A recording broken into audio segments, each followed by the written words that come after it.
Mes amis, frères et sœurs, je vous salue dans le nom de Jésus-Christ. C'est important de le dire et de ne pas rester neutre. Nous, les chrétiens, à l'heure actuelle, eh bien, le danger qui nous guette, c'est de rester neutre.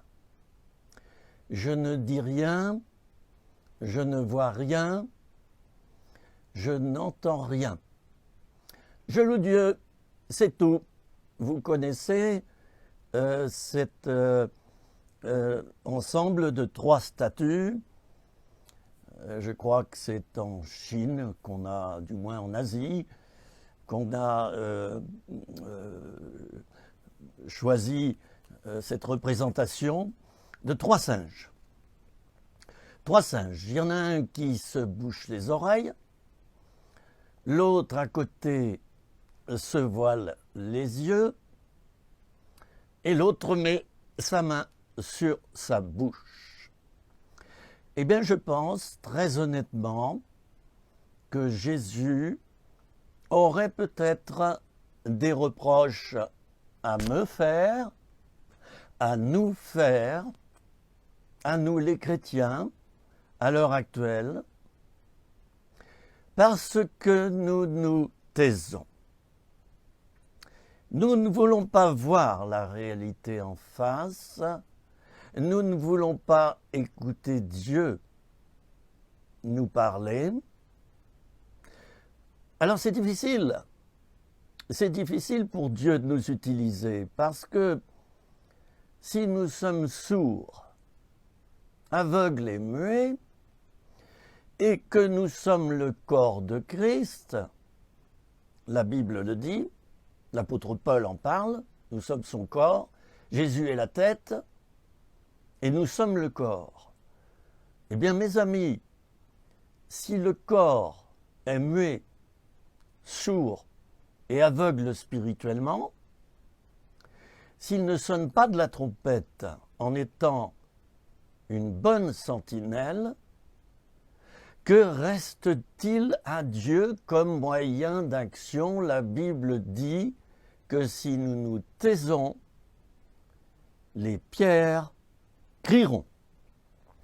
Or, désolé, moi qui habite en montagne, dans les monts du Lyonnais, je n'ai pas encore assisté à cette scène où des pierres me parlent.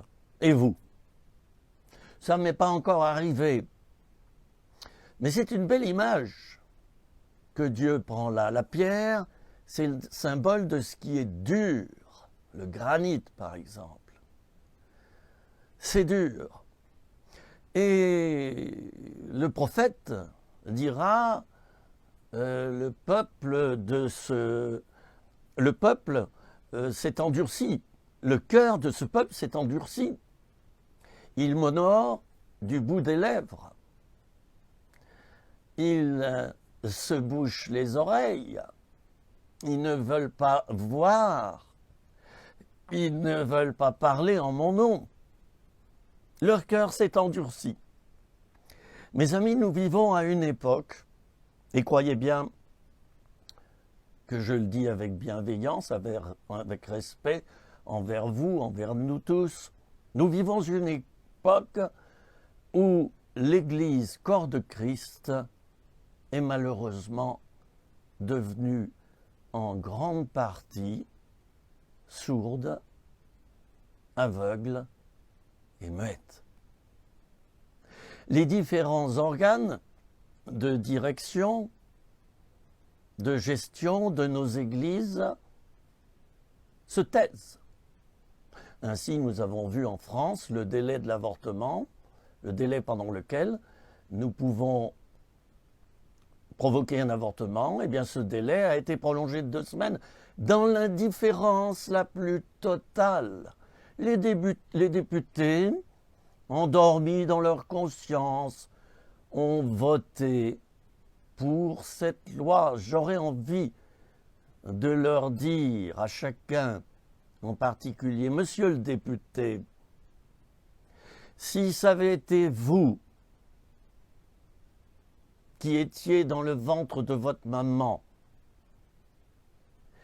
et qu'entre l'âge de 8 et 10 semaines, voire davantage, dans d'autres pays,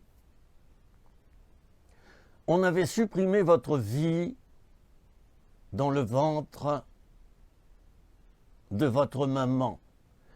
Vous ne siégeriez pas alors comme député, vous qui avez voté cette loi de prolongation du délai de 2 semaines supplémentaires. Si vous aviez été ce petit garçon ou cette petite fille, ce petit bébé tendre, innocent, magnifique, tout potelé dans le ventre de votre maman, car la vie commence à la conception, dois-je le rappeler, c'est du bon sens. De même que le grain dans le grenier du paysan, du cultivateur, il est vivant. On a retrouvé dans les pyramides d'Égypte des grains de blé datant de 4000 ans en arrière. Et on les a plantés, le blé a poussé et il a donné du grain. L'épi s'est formé. Mais c'est manifeste, la vie commence dès la conception. De même que lorsque je commence un acte, lorsque je commets un acte, cet acte devient valide à partir de son commencement. Cela coule de source, c'est absolument évident. Messieurs les députés, vous avez préféré éluder la question et ne pas introduire d'éthique, de morale et de bon sens dans votre vote. Alors je viens de citer cet événement, je pourrais en citer chaque mois un différent. Et oui, des lois iniques passent à la vitesse grand V dans le désintérêt total des Français, des populations qui ferment leurs yeux, se bouchent les oreilles et sont muets.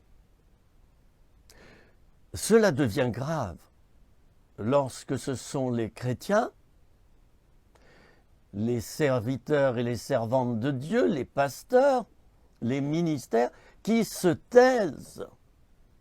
Moi qui suis dans le réseau social Facebook, que j'aime bien, malgré ses imperfections, et quel est le réseau qui n'en a pas? Eh bien, mais moi qui suis dans ce réseau, je n'ai pas vu défiler d'articles, de fédérations d'églises, d'associations chrétiennes qui protestent contre cette loi. Alors je vous donne cet exemple, non pas pour juger le peuple de Dieu, non pas pour l'humilier, l'inférioriser, mais pour lancer une alerte, car voyez-vous, je suis un lanceur d'alerte. Je suis une sentinelle qui veille. Je suis un garde. Et le but d'un garde, le but d'une sentinelle, c'est précisément de voir, d'entendre et de prévenir. Une sentinelle qui voit et qui entend quelque chose et qui ne prévient pas n'est pas une sentinelle utile et fonctionnelle. Mes amis, c'était un peu mon introduction. Maintenant, là, et puis je vais aller plus loin. J'ai choisi comme méditation pour nous quelques versets, plus précisément 2 versets, qui sont des paroles de Jésus lui-même et qui sont rapportés par Matthieu, l'apôtre, l'évangéliste, le disciple Matthieu. Chapitre 11, prenez votre Bible, et j'espère que vous en avez une, j'espère pour vous, pas pour moi, mais pour vous, et j'espère que vous la lisez chaque jour, n'est-ce pas? Évangile de Matthieu, chapitre 11, les amis. Chapitre 11, à la fin de ce chapitre, totalement à la fin. Versets 28 et 29. Oh, vous allez voir, cette méditation va être intéressante. je vais dépasser le stade des généralités pour rentrer dans le vif du sujet et décortiquer les paroles de Jésus. Venez à moi, versets 28 à 30. Venez à moi, vous tous qui êtes fatigués et chargés, et je vous donnerai du repos. Prenez mon joug sur vous et recevez mes instructions, car je suis doux et humble de cœur. Et vous trouverez du repos pour vos âmes, car mon joug est doux et mon fardeau est léger. Mon Dieu, mais il y a des tonnes de renseignements, il y a des tonnes d'informations que Jésus nous donne par ces paroles qui sont de véritables enseignements très très profonds et surtout des enseignements pragmatiques. Des enseignements qui nous touchent dans notre vie quotidienne, dans notre vécu quotidien. Oui, Jésus n'est pas un professeur qui reste dans la théorie et qui nous touche dans la théorie de nos vies. Jésus n'est pas d'abord un esprit cérébral. Jésus est un maître qui rentre dans le vécu de ses disciples, de ses sujets. Alors, c'est comme cela que je vous propose de méditer ces versets maintenant. Et je vous propose de vous remettre en question, comme moi-même, je vais le faire également. Alors, Jésus nous dit ceci d'abord, une information très importante. Venez à moi. Tout le monde ne vient pas à Jésus. Je considère que 90% de la population, Dieu seul en connaît le pourcentage, mais je considère que 90% de la population ne vient pas à Jésus lorsqu'elle rencontre un problème. Lorsqu'une nation rencontre des problèmes en ce moment, nous sommes en guerre. Seuls les croyants, les chrétiens, prient, mais les autres non. Et là, je n'accuse personne. Il se trouve que c'est comme ça. Je décris une réalité. Venez à moi. Alors, voilà un conseil de Jésus qui nous dit de venir à lui, de ne pas nous priver de venir à lui. Et ça, c'est important. Je dirais que c'est le premier acte. Venez à moi, vous tous. Cette parole s'adresse à tout le monde, vous tous qui êtes fatigués et chargés. Oh, en ce moment, la plupart des gens sont fatigués et chargés. Fatigués, lassés, sans énergie, sans force. La plupart des gens vivent dans le découragement, dans la désespérance, dans la tristesse et dans le fatalisme. Voilà, après le virus qui nous a fatigués, surtout au travers des médias d'ailleurs, eh bien après ce virus, nous vient une terrible nouvelle, c'est la nouvelle de la guerre en Europe, pas loin de chez nous. Je suis ici dans la région de Lyon, donc à 2000 km des hostilités. Venez à moi, vous tous qui êtes fatigués et chargés. Chargés, ça veut dire qu'on a des fardeaux. Chargé, ça veut dire que la vie devient pesante, ça devient lourd. Et c'est vrai qu'au bout de 2 années d'épreuves mondiales, tout devient lourd, mes amis. Et pour nous chrétiens, peut-être davantage, car nous sentons plus que quiconque le poids des événements qui se déroulent à côté de chez nous. Vous tous qui êtes fatigués et chargés, venez à moi, c'est-à-dire j'ai les bras ouverts, je suis là pour vous accueillir, et je vous donnerai du repos. Il y a une conséquence, c'est que Dieu nous enverra sa paix dans les difficultés. Il nous enverra sa quiétude. Il nous enverra sa tranquillité et il va apaiser nos âmes. Tout cela ne se fera que si nous venons à lui. Si nous ne venons pas à lui au travers de la prière, au travers du recueillement et d'un esprit méditatif, nous ne trouverons pas la paix. C'est simple et c'est comme ça. Prenez mon joug sur vous et recevez mes instructions. J'avais dit tout à l'heure, premier acte. Le premier acte, c'est de venir à Jésus. C'est la première action que nous avons à faire. Le deuxième et le troisième acte, selon ce que Jésus nous enseigne maintenant, c'est de prendre le joug de Jésus sur nous, le joug de Dieu sur nous. Je vais expliquer ce que ça signifie, parce qu'il y a une signification très importante. Troisième action, recevez mes instructions. Recevez mes instructions.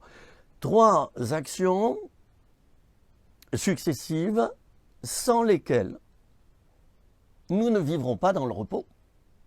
Nous ne trouverons pas le repos. Jésus, et il fait bien, nous précise qu'il est doux et humble de cœur. Et donc nous n'avons pas à craindre. Mais oui, l'amour parfait bannit la crainte.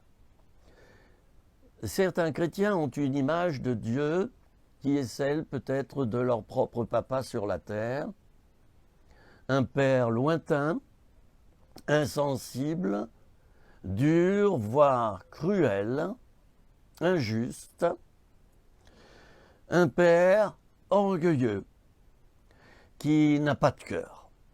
Je suis profondément désolé pour toi, mon ami, si tu as eu un père de cette nature. Eh bien, Jésus veut détruire cette mauvaise image du Père en nous, et il précise, et il fait bien, que lui, il est doux et il est humble de cœur. La douceur caractérise son identité et l'humilité caractérise son comportement. Ce sont deux éléments de renseignement de taille qui vont faire que nous allons aller vers Dieu, vers Jésus, sans crainte, sans avoir peur d'un retour douloureux de sa part et sans avoir peur d'un esprit d'orgueil, d'un pouvoir de Dieu qui va nous démolir, nous détruire, nous humilier.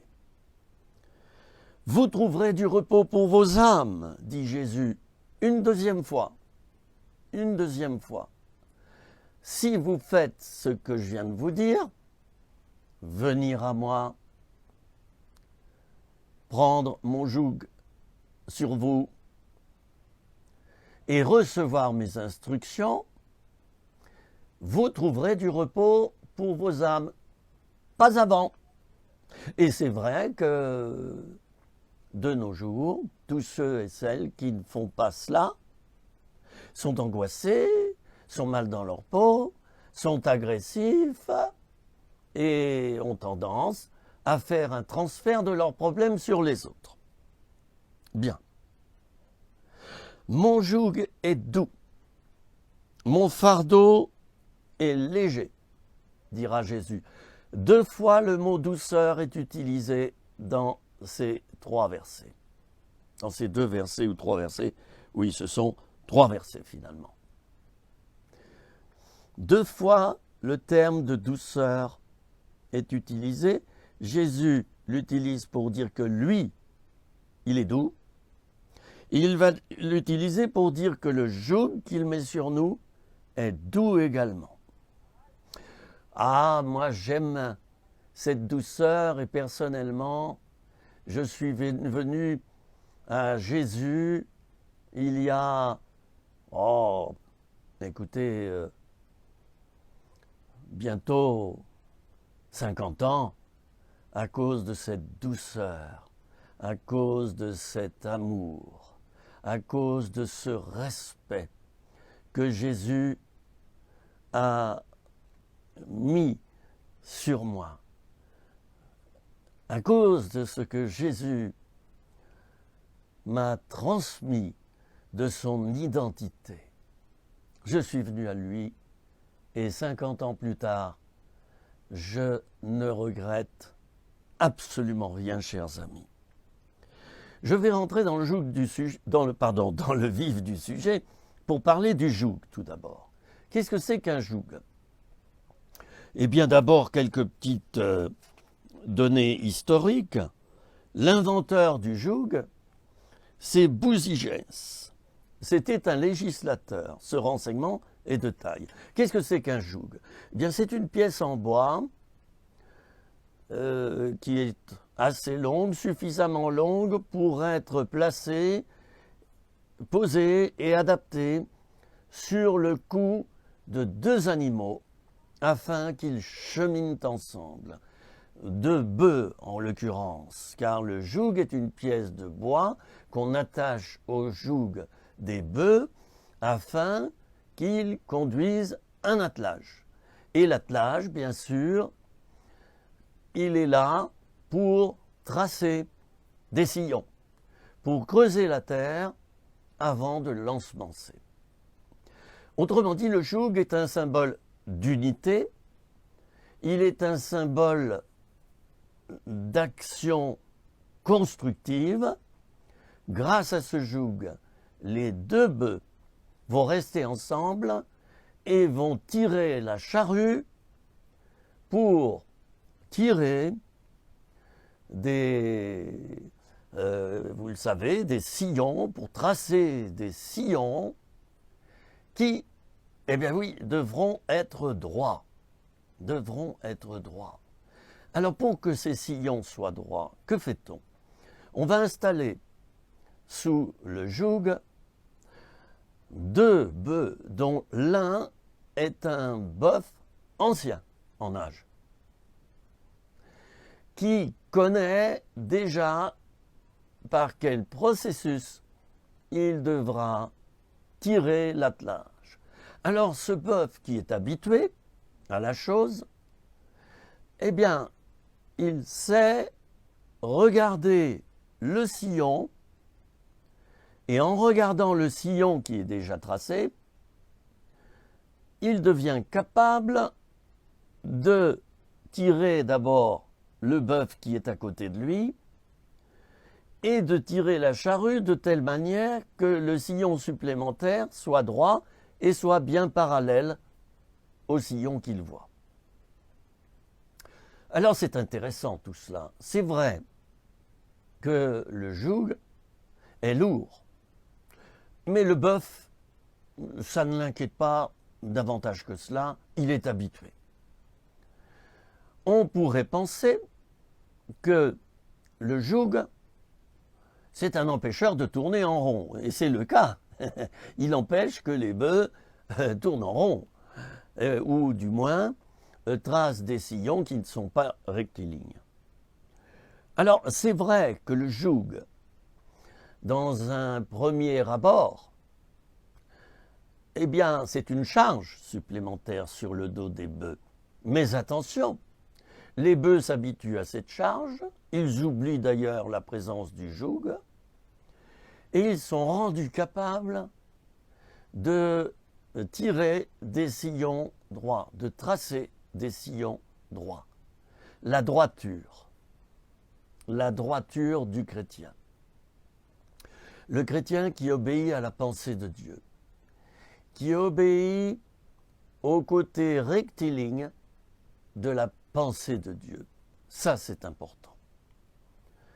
Ce joug, chers amis, c'est par un acte volontaire que nous allons le poser sur notre cou. Mais qui est à côté de nous?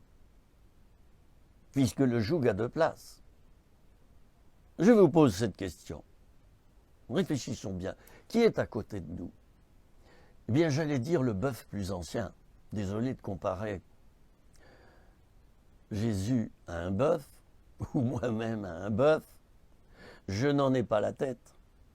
Mais Jésus utilise toujours, dans ses enseignements, il utilise toujours des images que le peuple connaît. Et il parle beaucoup à des paysans, à des cultivateurs. C'est pour cela qu'il utilise cette image. Je vais reprendre tout cela et faire une synthèse. 1.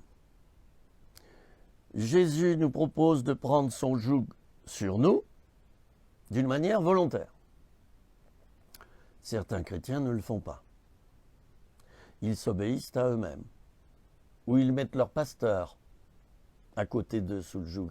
C'est pas ça que le Seigneur nous demande. Ce n'est pas ton pasteur qui est sous le joug avec toi, ou un autre chrétien, ou ton église, ou un ensemble de doctrines. Ce n'est pas la parole de Dieu qui est sous le joug à côté de toi. C'est Jésus lui-même, c'est un être vivant. C'est Dieu lui-même. Alors certains chrétiens ne mettent pas Dieu sous le joug. Et ils s'imposent des restrictions. Je l'ai dit, l'inventeur du joug, celui qui l'a conçu, c'était un législateur. Et nous comprenons pourquoi. Alors Dieu n'est pas d'abord un législateur. Dieu est amour. Dieu dira à Moïse, je suis celui qui suis. Dieu est. Dieu est amour. Dieu est bonté. Dieu est saint. Dieu est bienveillance. Dieu est omniprésent. Dieu est vivant. Dieu est juste. Dieu est fidèle. Il y aurait quantité de choses que je pourrais dire ici. Par exemple, Dieu est omnipotent, il peut tout. C'est Dieu que tu dois mettre sous le joug. Et c'est par un acte volontaire que tu vas le laisser conduire ta vie. Mais oui, toi tu suis. J'ai parlé du bœuf plus ancien, qui est habitué à porter le joug et à tracer des sillons. Dieu est celui-là. C'est ton ancien.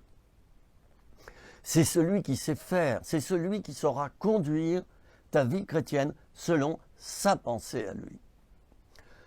Alors, encore autre chose, si vous le voulez bien, et vous êtes patient, et je vous en remercie, nous allons parler maintenant du fardeau. Ben oui, parce que tirer une charrue, c'est tirer un fardeau. C'est lourd, une charrue. Essayez de la tirer à la main, vous n'y arriverez pas.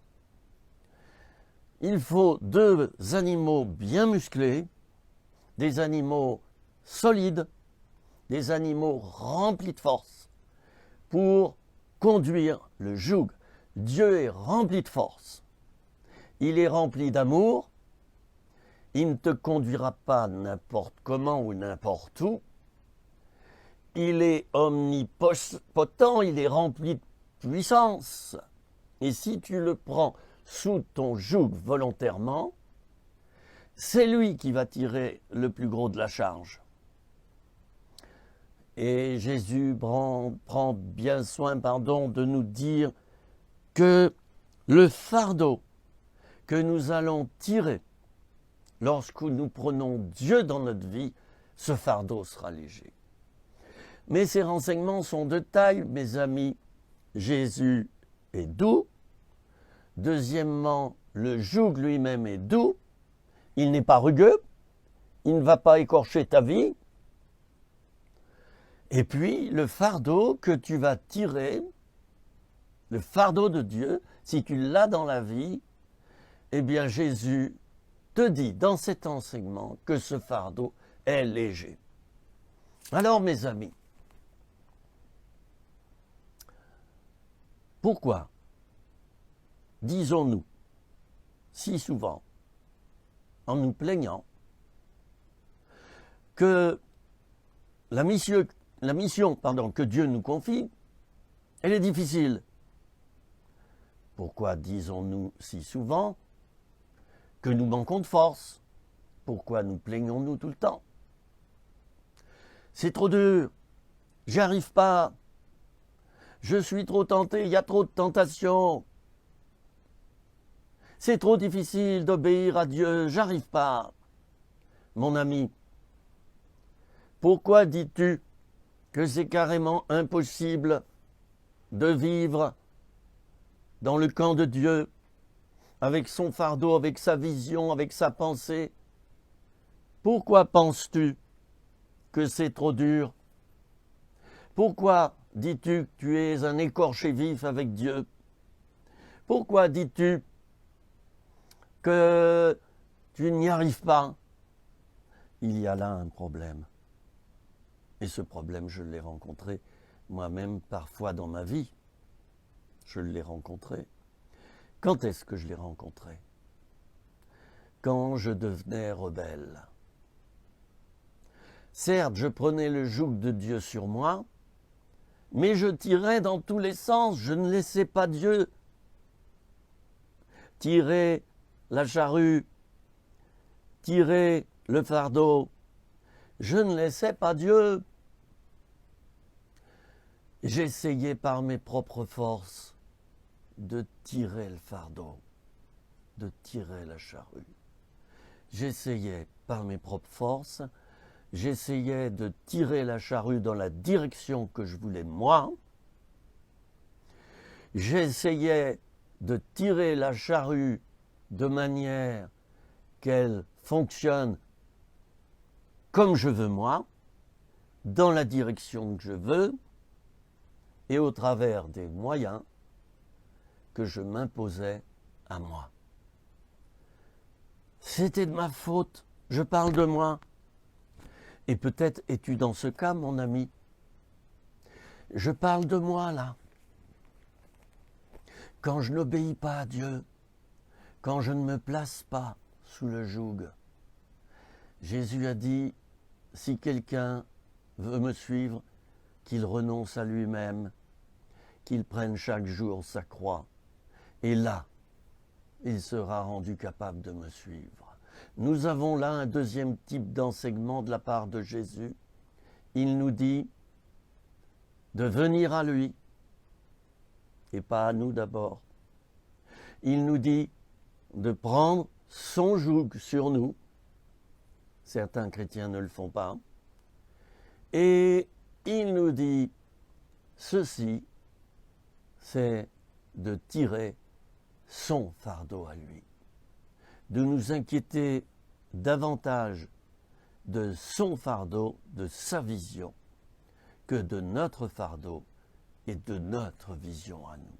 Mes amis, il est nécessaire que nous rentrions dans la repentance. Je me parle à moi d'abord. Il est nécessaire que je me repente pour toutes les fois où je n'ai pas pris où je n'ai pas pris le joug de Dieu sur moi, où je n'ai pas tiré le fardeau avec la force de Dieu. Il m'appartient de me repentir pour toutes les fois où, m'étant mis sous le joug de Jésus lui-même, je me suis démené par mes propres forces de gauche et de droite. J'ai tiré dans tous les sens. Oui, je suis devenu alors un écorché vif. Oui, j'ai été blessé par Dieu en quelque sorte. Du moins, selon ce que je pense. Et oui, certains chrétiens en viennent à dire que depuis qu'ils obéissent à Dieu, ils ont été blessés par lui.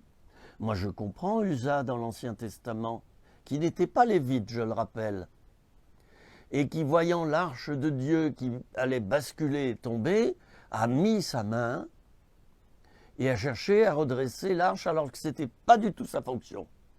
Il n'était pas du tout destiné à cela, c'était un lévite qui devait le faire. Mais où étaient donc les lévites, chers amis? Où étaient donc les lévites à cet instant précis? Ils auraient dû être autour de l'arche pour assurer sa sécurité. Ben, ils étaient peut-être ailleurs, comme nous quelquefois. Ailleurs, ayant d'autres intérêts, une autre vision que celle de défendre les choses de Dieu. Uza, ensuite, est mort. Il est mort à cause de son acte. Et voyez-vous, quand nous, chrétiens, nous ne nous plaçons pas sous le joug de Dieu, lorsque nous ne tirons pas le fardeau de Dieu lui-même, mais notre fardeau à nous, notre vision spirituelle à nous, car là je parle de choses spirituelles. Lorsque nous rentrons dans une vision spirituelle qui n'est pas celle de Dieu, lorsque nous tirons cette vision spirituelle par nos propres forces, certes, nous avançons, mais nous n'avançons pas dans le plan de Dieu, chers amis, honte à nous.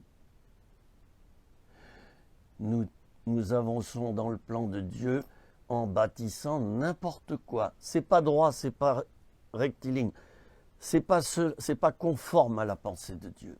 Vous me comprenez? C'est conforme peut-être à ton église. C'est conforme peut-être à l'enseignement d'un pasteur. C'est conforme peut-être à des éléments, à des rudiments, mais qui ne sont pas ceux que le Seigneur aurait voulu te donner. Il aurait voulu que tu t'imprègnes de sa volonté, de sa pensée, à l'instant T précis, mais toi tu as préféré t'imprégner d'autre chose. Certes, cette autre chose est spirituelle, mais elle n'est pas selon la pensée de Dieu. Je ne vais plus être long maintenant, mais je le dis et je le répète et je le redirai des milliers de fois. Nous vivons à une époque où si les chrétiens ne s'imprègnent pas de la pensée de Dieu, ne marchent pas par l'Esprit de Dieu exactement comme l'Esprit veut les mouvoir, nous vivons à une époque où si nous ne faisons pas comme cela, nous n'arriverons pas à suivre Jésus. Nous allons tomber dans des pièges, dans des tentations horribles. Nous allons faillir dans le ministère. Nous allons tomber, chers amis. La puissance de Satan de nos jours est tellement forte, et je ne le glorifie pas en disant cela. Je décris simplement la réalité. La puissance de Satan de nos jours, nous sommes début 2022, a redoublé sur la terre d'une telle manière que le chrétien qui n'est pas armé de la pensée de souffrir, le chrétien qui ne se charge pas de sa croix chaque jour, le chrétien qui ne prend pas le joug de Jésus sur lui et qui ne prend pas soin de mettre Jésus dans l'attelage, n'arrivera pas à marcher avec Dieu. C'est dommage, c'est dommage. Mes amis, je vous propose maintenant de prier avec moi et d'accomplir ces 3 actions avec moi. 1. Venir à Jésus. 2. Prendre son joug sur nous. Et 3. Tirer le fardeau de Dieu la vision de Dieu, en sachant que plus un char est en mouvement, plus ce qu'il tire devient léger. Mais oui, c'est la loi de quoi? Ben, c'est la loi de la gravité. Hein? Je regarde dans ma Bible pour dire que oui, plus une voiture va vite, je regarde dans mes notes en fait, plus une voiture va vite, plus elle devient légère, elle ne pèse que quelques kilos lorsqu'elle est en mouvement. C'est la même chose lorsqu'on conduit une charrue. Plus on va lentement, plus ce sera difficile de creuser des sillons. Et plus on va à la bonne vitesse, et plus ça deviendra facile. Mon ami, nous allons prier. Je vais prier pour toi maintenant, pour que le fardeau qui est si pesant dans ta vie devienne léger. Je vais prier pour toi, pour que tu sois rendu capable d'être totalement imprégné de la pensée de Dieu et de lui obéir à cette pensée. Je vais prier pour toi pour que tu prennes vraiment Jésus avec toi sous le joug et non pas des rudiments fustiles spirituels. Je vais prier pour toi pour que tu acquières la bonne vitesse lorsque tu marches par l'Esprit. Dans la vision d'Ézéchiel et de certains prophètes, il y a des chars. Ça revient souvent dans la parole de Dieu. Des chars qui avancent. Quel est ton char? Est-ce celui de Jésus-Christ lui-même? Prions, chers amis, et revêtons-nous de la douceur de Dieu. Amen. Seigneur, nous voulons renoncer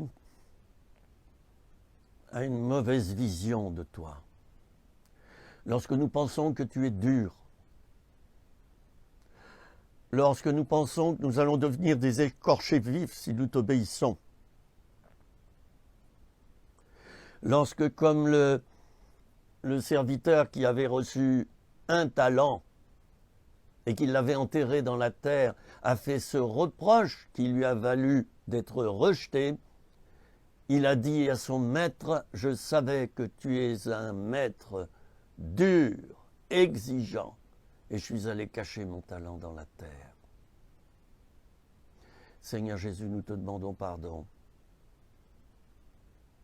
Nous te demandons pardon pour cette mauvaise vision des choses. Nous t'avons mal regardé.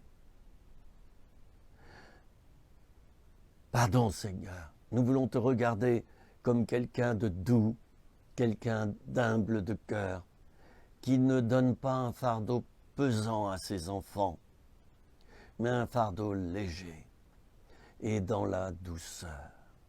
Nous prenons maintenant le joug sur nous. Il est doux. Nous confessons qu'il est doux.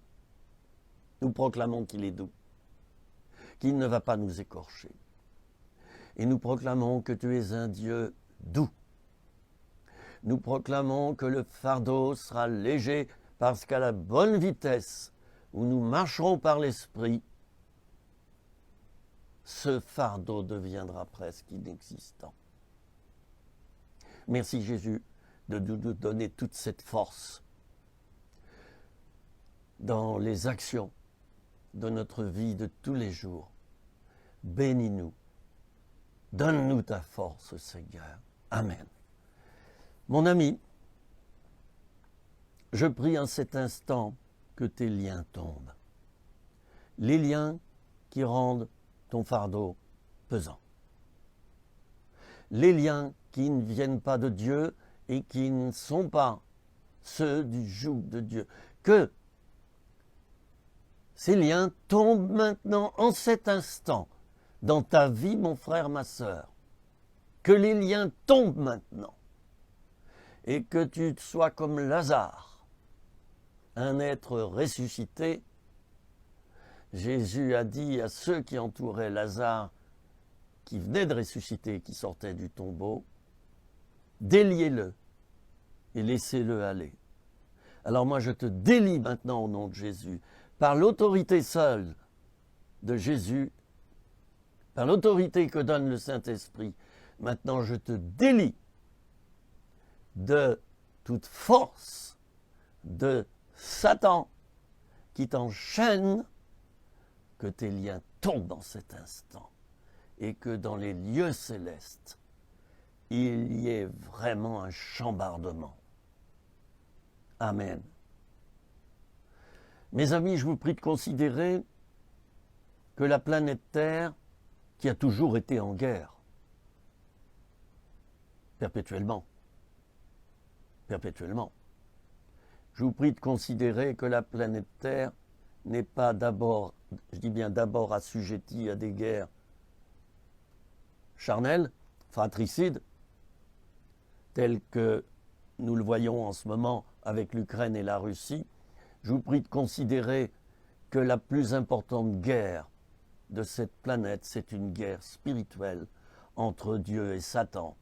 Notre mission à nous, si nous l'acceptons,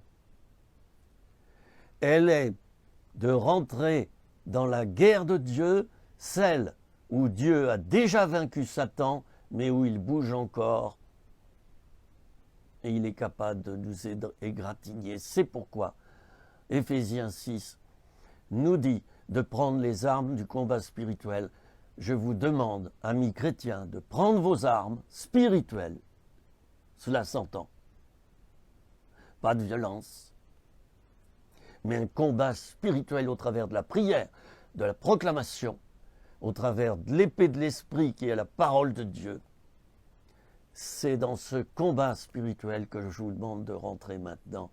Je vous dis à bientôt pour une nouvelle petite vidéo de Philippe.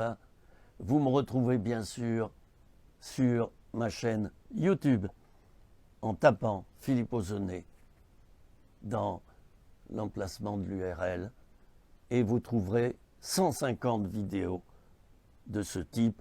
Vous en trouverez des très courtes de 5 ou 10 minutes et vous trouverez bien sûr ces enseignements de 45 minutes comme celui que vous venez d'écouter. Merci de m'avoir suivi et je prie pour que semaine après semaine vous receviez des grâces nouvelles et que vous ayez des délivrances. D'accord? C'est mon but au travers de ces vidéos. C'est pas de vous montrer ma trombine. Voilà. Allez, à bientôt, mes amis. À bientôt.